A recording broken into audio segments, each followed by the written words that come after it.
Bienvenue dans cette édition. Nous sommes au 7e numéro de ce magazine consacré à la CAN Total 2019 en Égypte. 8e journée de match avec la défaite du Sénégal, mais match très engagé. Les explications dans quelques instants. Mais voyons d'abord le sommaire de ce magazine.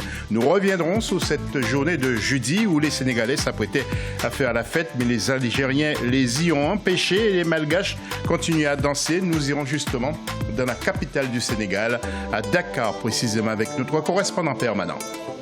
Deuxième grand titre des rencontres de ce jour qui s'annonce aussi passionnante et le choc Maroc-Côte d'Ivoire ou encore Tunisie-Mali, ce sera chaud sur la pelouse. Et puis troisième titre des à côté de cette CAN et les sélections africaines ont fait appel à des techniciens locaux qui sont en force dans cette CAN. Un sujet de Marcel Farba-Maroun d'ici quelques instants. Nos invités, il y a Babacar Sall, qui est journaliste sportif du Sénégal. Babacar, pas trop triste malgré tout? Un peu triste, mais bon, on va s'adapter. On va se dire qu'il reste un match pour se qualifier et on verra ce qui se passera contre le Kenya. Oui, Saïd Afizi, notre consultant sportif. Saïd, vous attendez ce choc aujourd'hui qu'on essaie de dédramatiser en quelque sorte contre la Côte d'Ivoire. Deuxième grand choc de cette Coupe d'Afrique des Nations tout à l'heure entre le Maroc et la Côte d'Ivoire. J'espère que ça va être un bon match tout autre que ce que nous a proposé les deux équipes hier. Oui, j'aime bien votre veste. Ce sont les joueurs du Maroc qui... Non.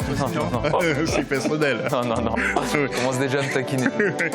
L'interactivité, n'oubliez pas de nous donner chaque jour vos pronostics justement sur nos réseaux sociaux, mais aussi nous faire part de vos critiques, de vos observations sur les matchs. Vous n'hésitez pas. Chaque jour, vous allez sur nos réseaux sociaux. Pour le Facebook, c'est Africa24 TV et le Twitter avec l'hashtag Africa24. Nous attendons vos nombreuses réactions. Tout de suite, les analyses sur les matchs.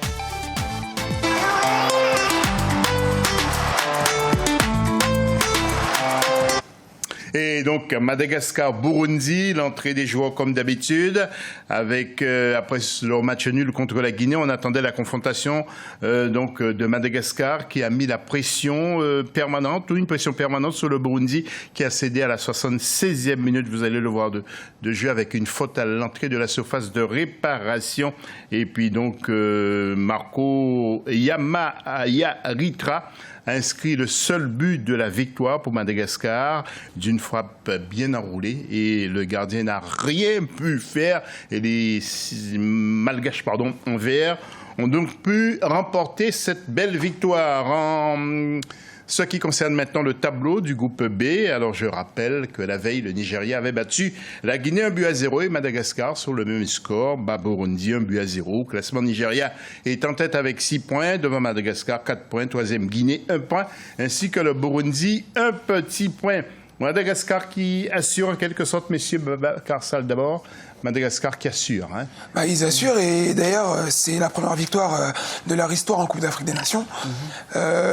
Pour un petit pays de football, on s'attend toujours à ce qu'il y ait ils n'arrivent pas à jouer, ils ont peur de jouer, etc. Mais Madagascar, c'est tout le contraire. Lors du premier match contre la Guinée, on s'attendait à ce que la Guinée domine, bien évidemment parce que les joueurs de la Guinée sont un peu supérieurs.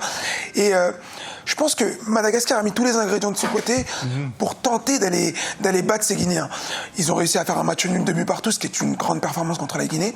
Et hier, contre le Burundi, ils ont joué sans complexe. C'est-à-dire qu'ils sont allés de l'offensif, ils ont eu quelques occasions. Bon, ça a été un peu compliqué au niveau du jeu, mais ils ont poussé jusqu'au bout, jusqu'au moment où ils ont eu ce coup franc, et ils ont réussi à marquer ce but qui leur a donné la victoire. Oui, Saïd, on a cru qu'il y avait pénalty d'ailleurs. C'était vraiment limite de la surface. C'était à l'entrée de la surface, mais l'arbitre s'est pas trompé. Effectivement, c'était bien jugé de sa part. Madagascar, qui, comme le rappelait Babacar, c'est leur première victoire en Coupe d'Afrique des Nations.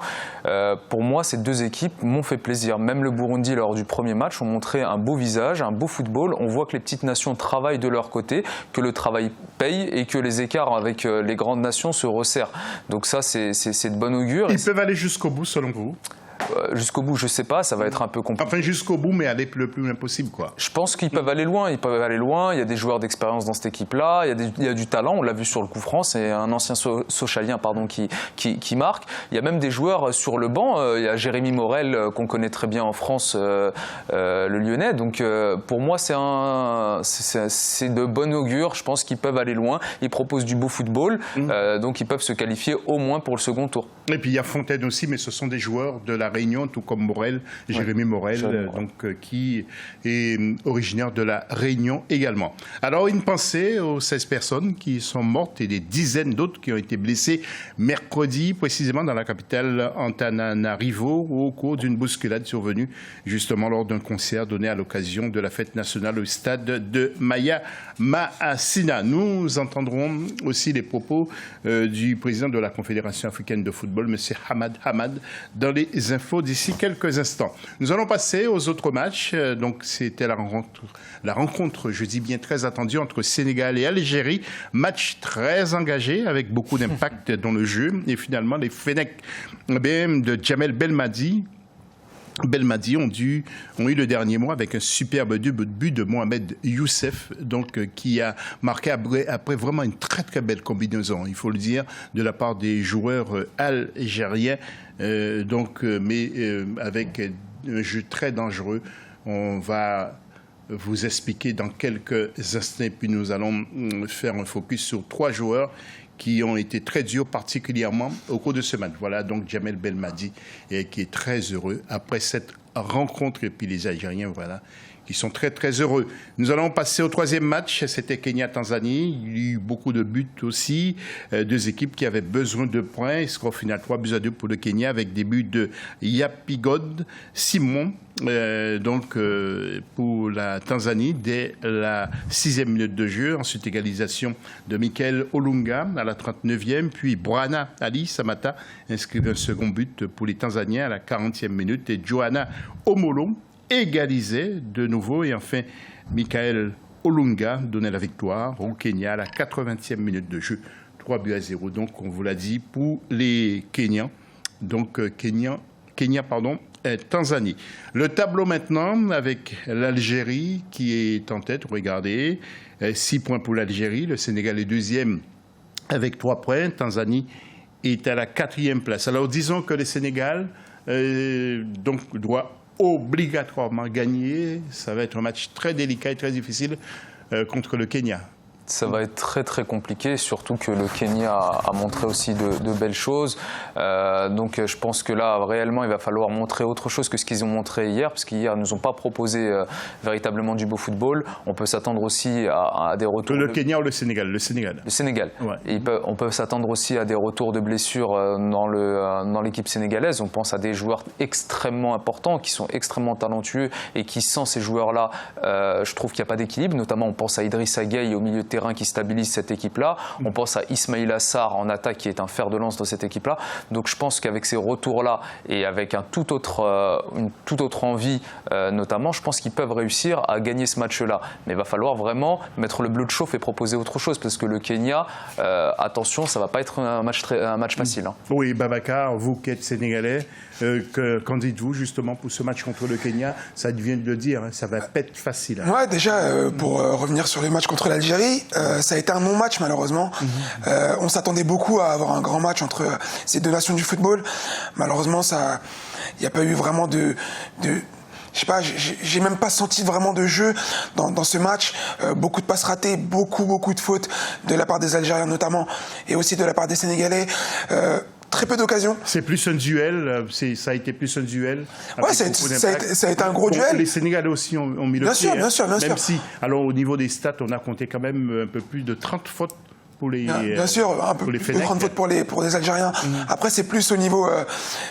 tactique, j'ai envie de dire, à chaque fois que l'adversité est présente pour les Sénégalais, j'ai envie de dire depuis maintenant 2 ans, et c'est pour ça qu'Aliou Cissé est beaucoup critiqué, notamment au Sénégal, ils ont du mal à produire du jeu, ils ont du mal à aller de l'avant, ils ont du mal à être offensifs. Malheureusement, quand on regarde l'effectif du Sénégal, les 23, c'est cohérent. Individuellement, ce sont peut-être, je ne vais pas m'avancer, mais peut-être les meilleurs joueurs de l'Afrique.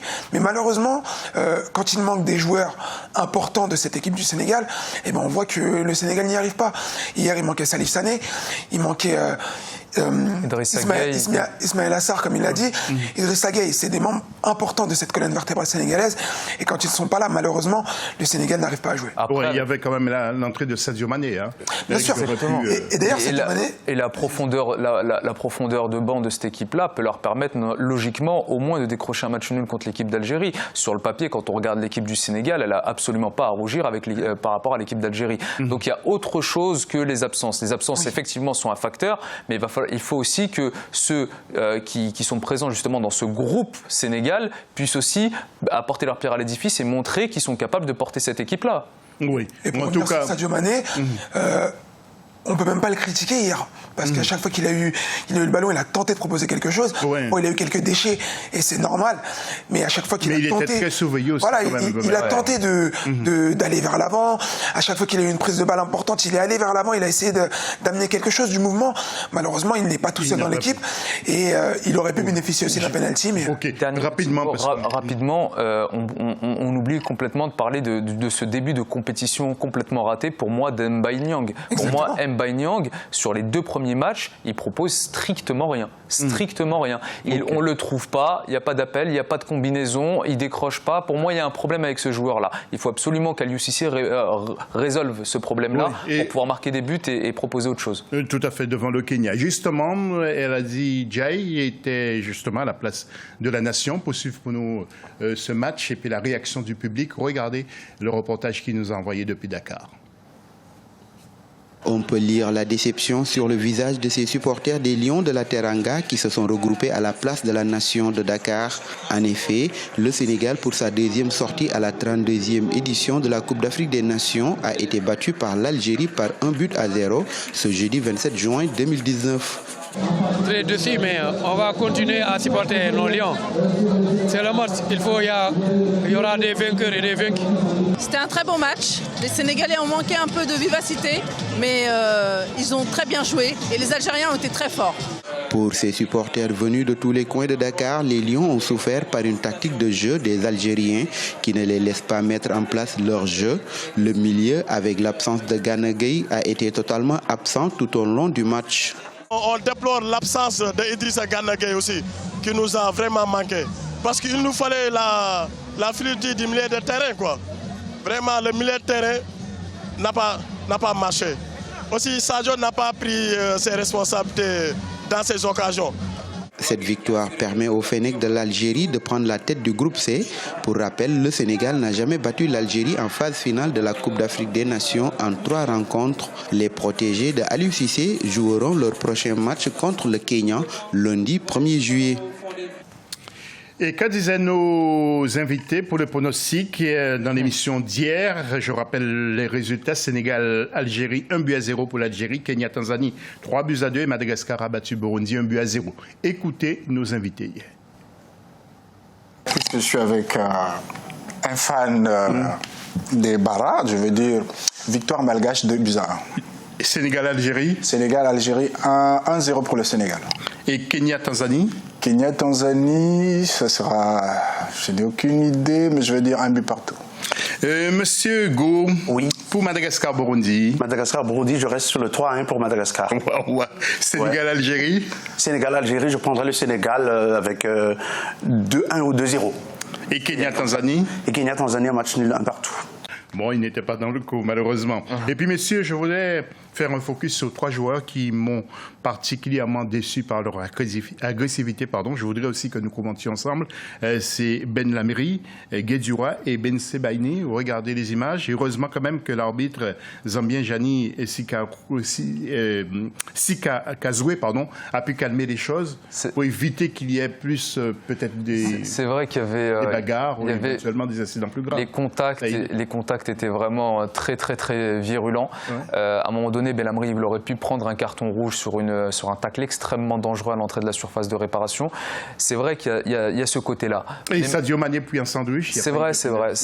Mais ce qu'il faut aussi souligner, c'est que les équipes maghrébines ont ce déficit physique-là par rapport à certaines équipes africaines. D'accord ? Ils ont ce déficit physique-là et ils doivent y répondre. Et c'est pour ça, je pense, que l'équipe d'Algérie a gagné hier, parce qu'elle a réussi à se mettre au niveau physiquement et qu'elle a apporté justement des joueurs capables d'aller au duel. Alors qu'avant, il y avait des additions d'individualité techniques. Mais à chaque fois qu'on arrivait en Coupe d'Afrique des Nations, on passait à côté parce qu'on ne répondait pas au défi physique et on était dépassé sur le défi physique. Et là, des jeunes entraîneurs comme Belmadi, même Hervé Renard, c'est ce qu'il met en place en équipe du Maroc. Il met des joueurs capables d'aller entre guillemets au charbon, c'est-à-dire d'aller à l'impact pour pouvoir libérer des ballons justement pour les joueurs dotés d'une plus grande technique. Et ça, je pense que ce juste milieu-là, de mettre des guerriers et des joueurs de ballon pour alimenter les Mahrez, etc. C'est une belle combinaison. Moi, je suis pas forcément... Babacar, vous interviendrez dans la deuxième partie de l'émission à ce propos, car c'est l'heure de marquer une